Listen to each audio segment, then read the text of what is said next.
Aufgewachsen bin ich hier in Bubiken, im schönen Zürich Oberland. Und meine ersten Skitage habe ich ganz am Anfang in der Skischule von Adelboden-Lenk in der Sportferien mit meinen Eltern gemacht.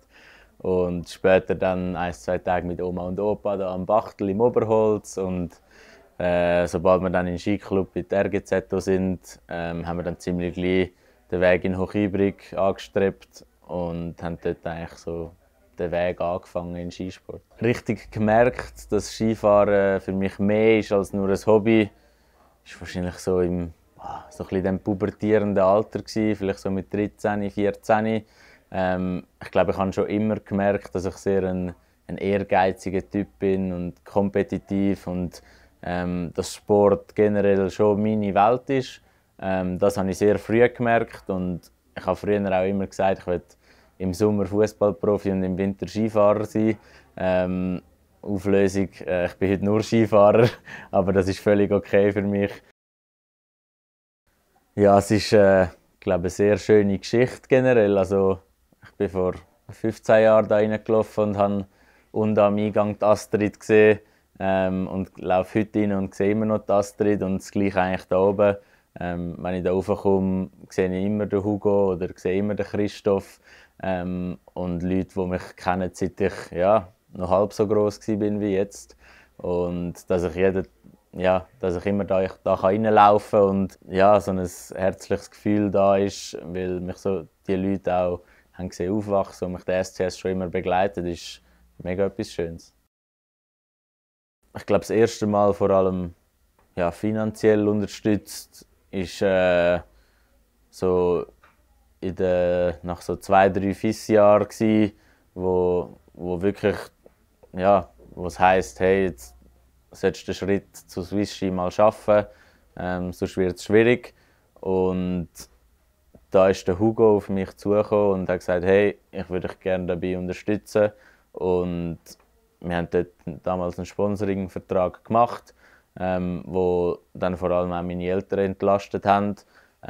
Aber ich glaube wirklich, ein Unterschied gemacht ist mehr für mich persönlich gewesen, als wirklich das Finanzielle, weil einfach das hat etwas in mir ausgelöst. Das ist, hey, es glaubt jemand an mich. Ich bin, logisch, ich habe immer an mich geglaubt und meine Eltern haben immer an mich geglaubt, sonst hätten sie das nicht investiert.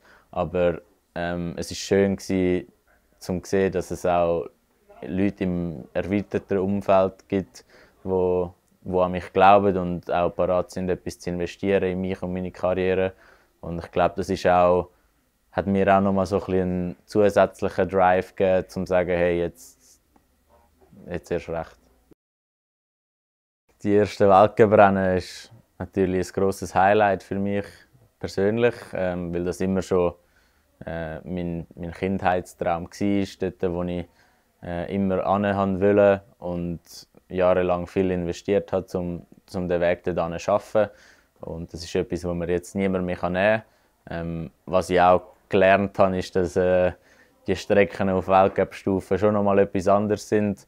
Und ich glaube, ich freue mich einfach, dass ich weiterhin auf diesen Strecken lernen darf und mir jedes Mal ein bisschen mehr zutrauen, sodass ich auch in den kommenden Jahren nachher dort hoffentlich konkurrenzfähig bin, um ein paar Schritte weiter machen.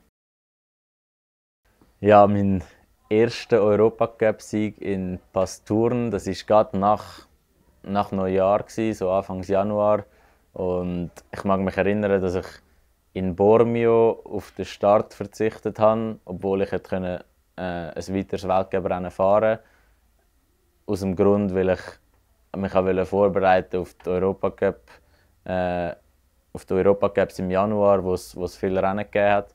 Und dann bin ich dort auf das Pasturn gekommen und habe das erste Rennen gewinnen und es war einfach im ersten Moment so, gut, hat es sich gelohnt, ist mein Plan aufgegangen und ja, einfach riesig gefreut, weil es gibt einen riesen Selbstvertrauensboost generell, zeigt, dass ich auf dem richtigen Weg bin und hat mir auch für den weiteren Verlauf der Saison nachher ein riesen Selbstbewusstsein gegeben und ich glaube, das habe ich nachher auch weiter ziehen in meinem Skifahren. Was würde ich meinem jüngeren Ich sagen, dem kleinen Alessio?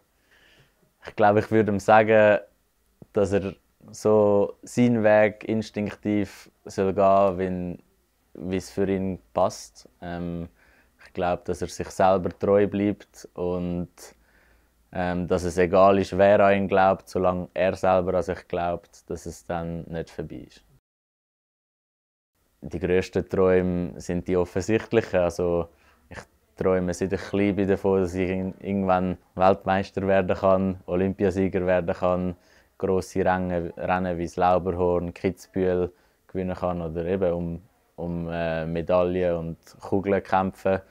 Das ist sicher die Vision und die grossen Träume. Und trotzdem weiss ich, dass der Weg dorthin immer noch weit ist.